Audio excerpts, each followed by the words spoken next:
The woman was just about to let loose, but she found her boyfriend asleep. This made her feel very disappointed. She had no choice but to return to the party and play truth or dare. Originally, this was just a fun activity, but everything changed the moment the bottle pointed at Neil. Neil chose truth. Ella came over to Neil and slipped him a piece of paper. She asked, if this thing could help you find love, who would you most want to give it to?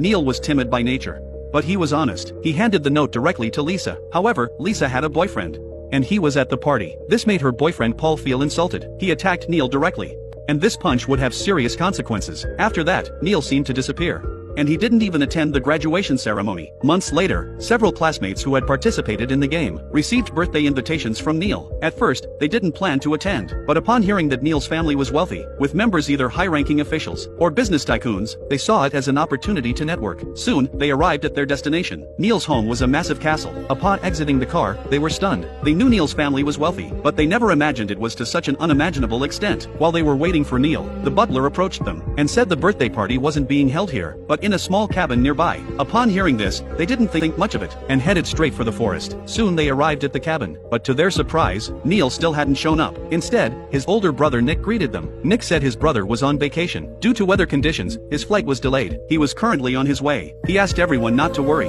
The party would go ahead as planned. They could drink the wine in the room freely. If they were tired, there were beds to rest on. At Nick's gesture, everyone began to drink freely. Nick chatted with them, seemingly trying to get clues from them. Soon it was evening, and the group started playing a game. The game happened to be truth or dare. At first, everything was normal, but when the bottle pointed at Nick, he finally revealed his purpose. It turned out that Neil hadn't gone on a trip. Instead, he had chosen to hang himself. The place where he committed suicide was right above the beam in this room. This is a joke? No joke, mate. It's what happened. Nick called the group over. He wanted to understand the reason behind Neil's suicide. According to the information he had, Neil had received a postcard before his suicide. It was filled with insulting words. Nick wanted to know who had sent the postcard. Under his relentless questioning, fear spread throughout the room.